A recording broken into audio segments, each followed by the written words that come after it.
Today, I'm here with Dr. Sheetal Solanki, a dentist who owns her very own practice. Thank you so much for being here with me today. I'm going to start off with, can you tell me a little bit about your journey into medicine and how you chose to become a dentist? Sure. So thanks again, Pallavi, for having me on your show.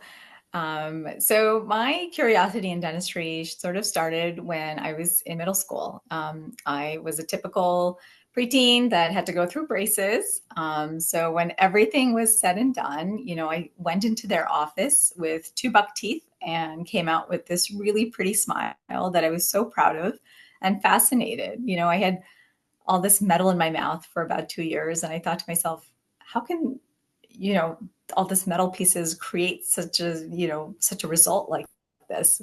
So, and then growing up, I'd always loved working with my hands and doing things like puzzles and just again, just being able to like, again, work with my hands. That was really a big thing for me. I also loved helping people. I really was always sort of a caretaker. I took care of my little sisters. I took care of all the little cousins in the family. I loved that role. I really embraced it. So that's sort of what led me into dentistry and just kind of becoming a dentist. So. I love that. How do you think that the opportunities and hands-on experience in dental school differ from those in medical school? Because it's definitely a very different path. And do you think that dental school opens more or less doors than medical school? Um, that's a good question. So when I went to school, I went to NYU, and the medical school and the dental school were two separate buildings. They were only about 5 blocks away, but we never interacted with the medical students. So I'm not quite sure how they differ to answer that question part. But I will tell you, in dental school, the hands-on opportunities, while we had in our first year, we had lectures and we had to learn, all the didactic material and having to like hit those textbooks really hard.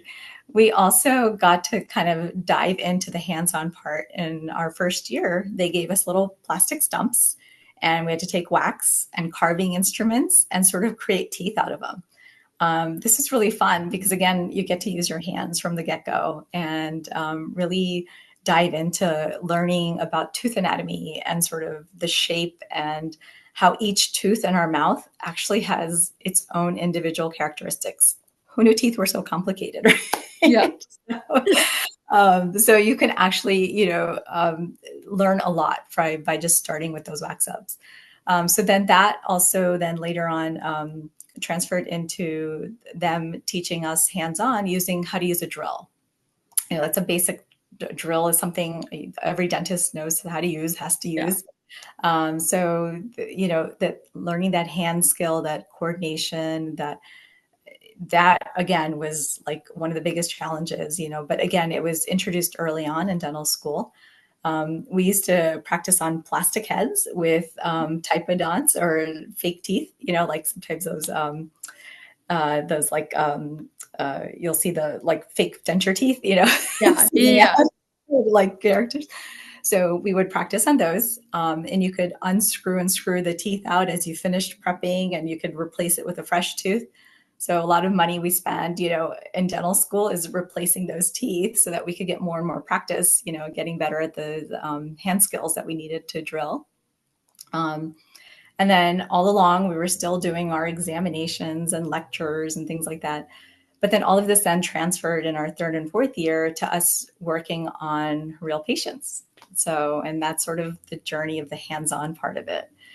As far as your second question goes, as far as opening doors between medical and dental, I feel that when I was thinking about it, I said, you know, a lot of those fields, when you come out of medical school or dental school, I think there's a lot of similar opportunities out there. There's clinical practice. You can always join a private practice, go work for a government clinic. You could, uh, just find any sort of clinical practice setting. You could work at a school setting.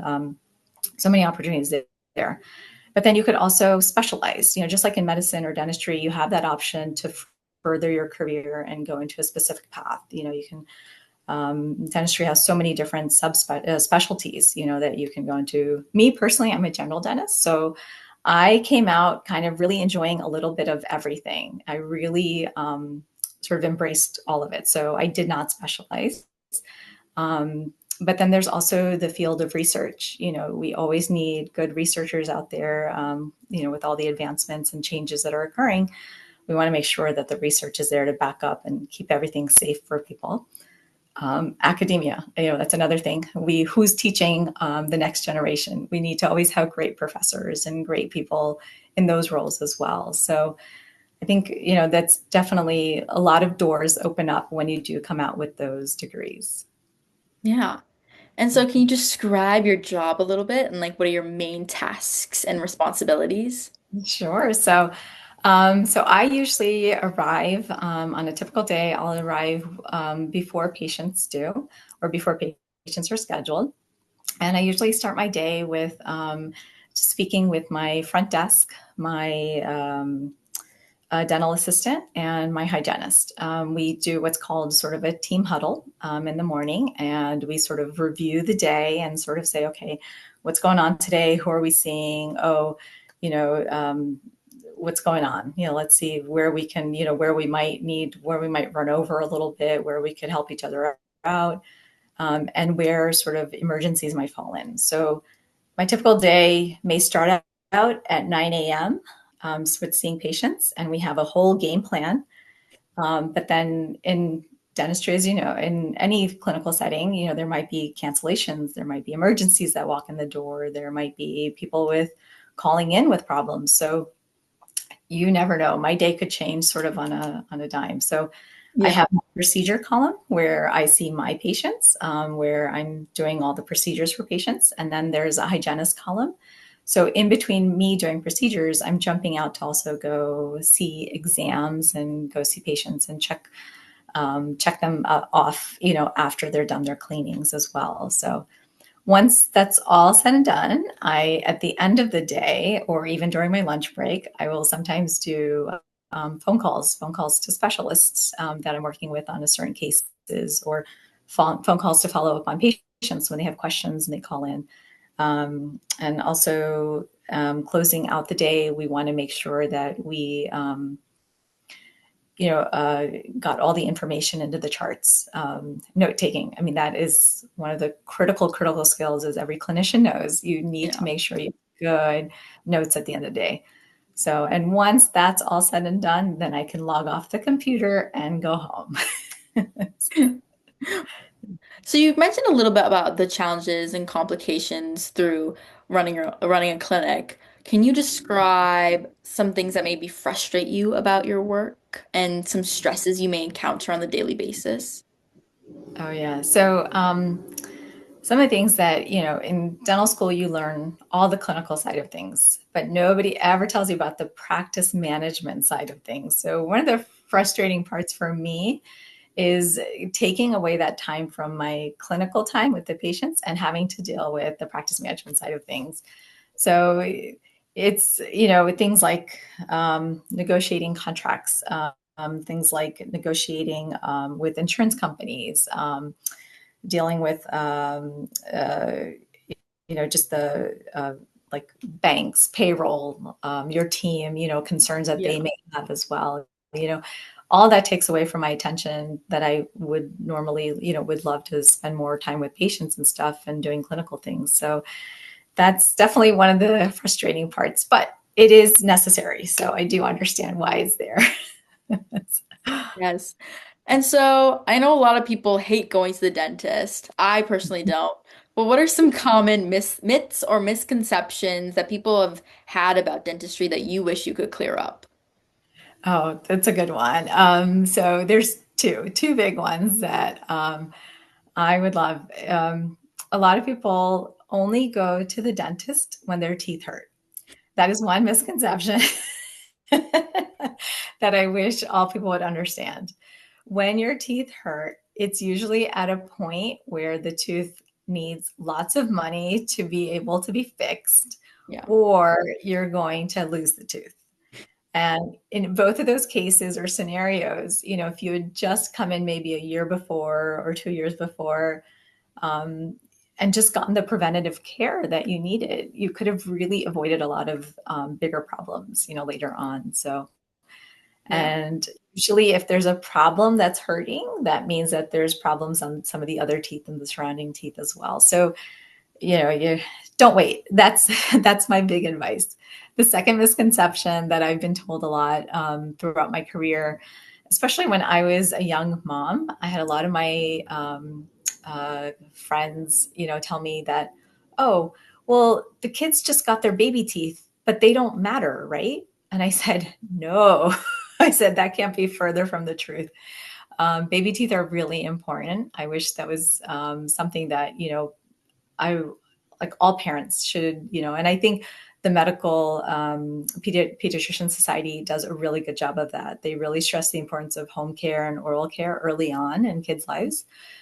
Baby teeth are so important because you need them for growth and development. You need them for proper jaw formation, bone formation, and stuff.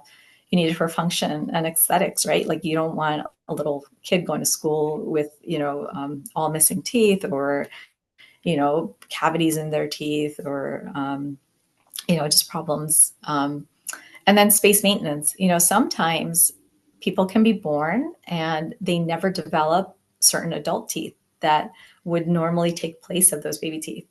And when that happens, you need to keep those baby teeth not just till you're 12 years old, you need to keep them for a lot longer. I have some cases of patients who were in their 60s and 70s that still have their baby teeth. And it's amazing, Yeah. like without those baby teeth, we have things like implants, dentures, bridges, we could replace them, but there's nothing like your real teeth. So preventative care, it's all about Yeah, preventative care. for sure. And so over the years, oral care has really expanded into so many more avenues, like beyond traditional dentistry, from like facial aesthetics of like whitening your teeth and veneers to like diagnosing sleeping disorders like sleep apnea. How have you seen the field of dentistry evolve to today? Um, so when I finished dental school in 2002, um, uh, you know, I've been doing this for over 20 years now. Yeah. So when I first came out of school, one of the most basic, simple things that I started out with, we always hand wrote all of our notes and our Hmm. paper charts. And so when a patient would come in, the first struggle would be always finding that paper chart. So one of the biggest digital charts and digital x-rays, those are like two basic things that really improved dentistry Yeah. overall. Now you have everything at your fingertips, and you're going from traditional x-rays where you have to actually take the film, put in the patient's mouth, and then go to a dark room, with a red light. And just like photographs, old photographs, you had to put in the developer, wash them off, put in the fixer, wash it off, dry it. And this could take minutes, this whole Mhm. procedure. But now with digital x-rays, you're putting the sensor in, pushing the button, and you're getting an image on your computer screen within seconds, Mm. sometimes milliseconds. It's just so quick and it's Yeah. improved so much. So that's just one way. Another big thing that's happened is also the use of what's called 3D images Mm. in our X-ray world or radiograph world. They're called CBCT radiographs, and it's now becoming more mainstream to use them in dentistry, whereas before they were just really used in medicine. Mm. And so we can diagnose and find out a lot of sort of underlying like root or find out the causes for the pain and stuff that we couldn't see in just a traditional 2D image. So that's been exciting. One of the other things is the use of scanners. Scanners are these basically, it's a big wand, and basically it's connected to its own little computer screen. And these wands can take pictures you put inside the patient's mouth, and it captures all of these pictures and stitches all of these pictures together to create a 3D model.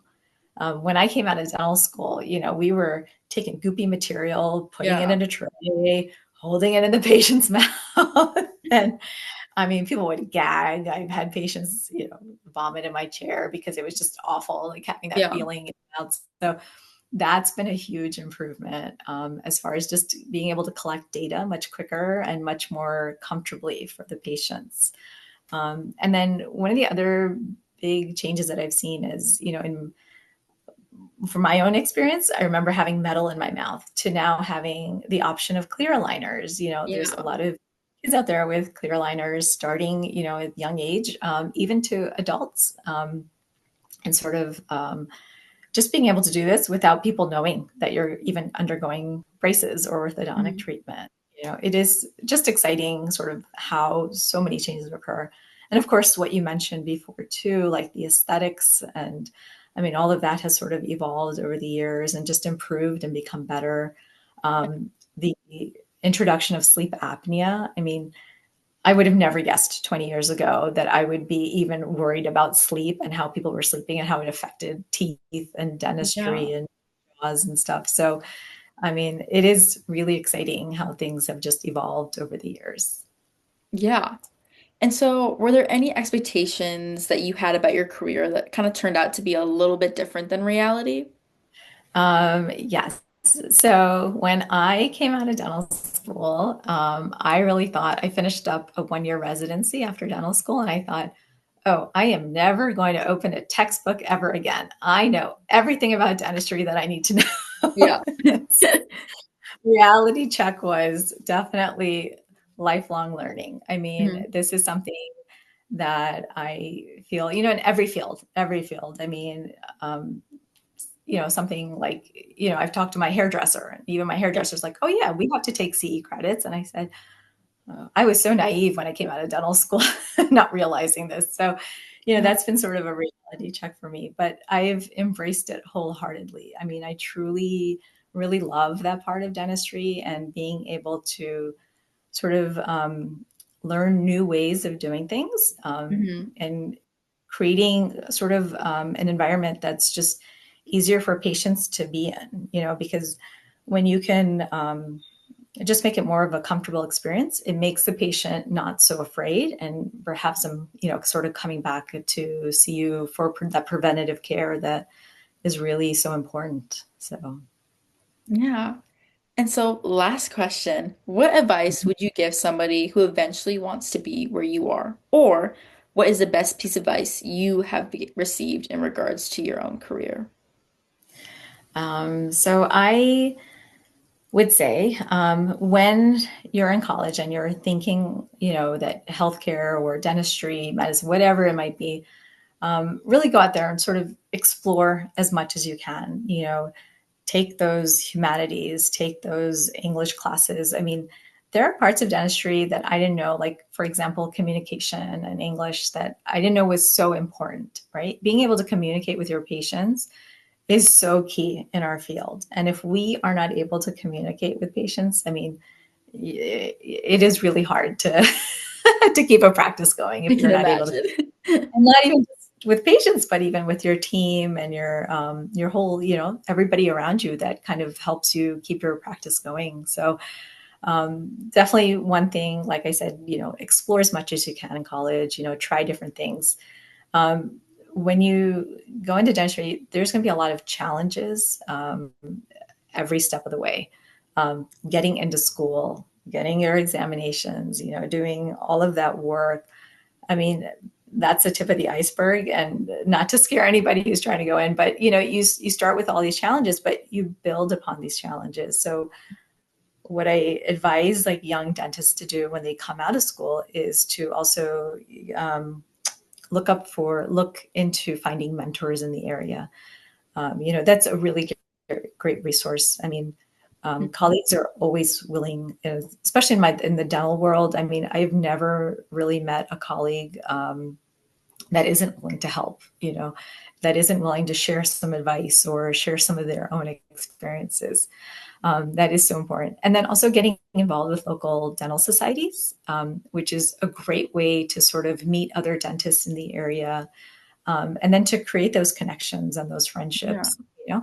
Um, you can isolate yourself, but then it gets very lonely in dentistry. So I always encourage dentists to go out and meet, other people in the field.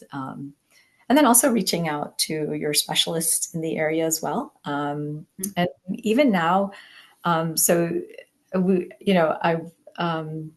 there's this whole area of dentistry that is coming out now where it's called integrative dental medicine, Mhm. where it's actually looking at the links between oral health and systemic health. So if you have heart disease, how are things that show up in your mouth linked to the heart disease, how it's linked to diabetes,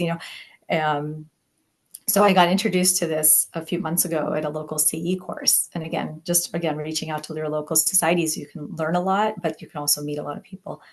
But with that, if we start, diving deeper into this field, this is going to allow me to now make connections with physicians in the area that I usually, previously probably wouldn't have, because we had always kept dentistry and medicine sort of separate. Yeah. Now the new trend is now looking sort of deeper at the root cause and trying to find these links and see how we can maybe have, warn patients and say, hey, I'm seeing these changes in your mouth. Maybe it's causing some other problems, in your body. Maybe you should go get checked out for these things, or maybe you should ask your doctor about this, So it's sort of expanding my knowledge and continuing to learn and grow has allowed me to sort of expand my sort of network with colleagues as well, and working with different fields and different professionals in the area. So Yeah. you never know where dentistry is going to take you. So definitely keep an Yeah. open mind. Honestly, like the tooth is really connected to all different parts of the body, It and really so is. is dentistry. Thank you. Yes. Thank you so much for talking with me today. We really covered so much and learned so many things. You again.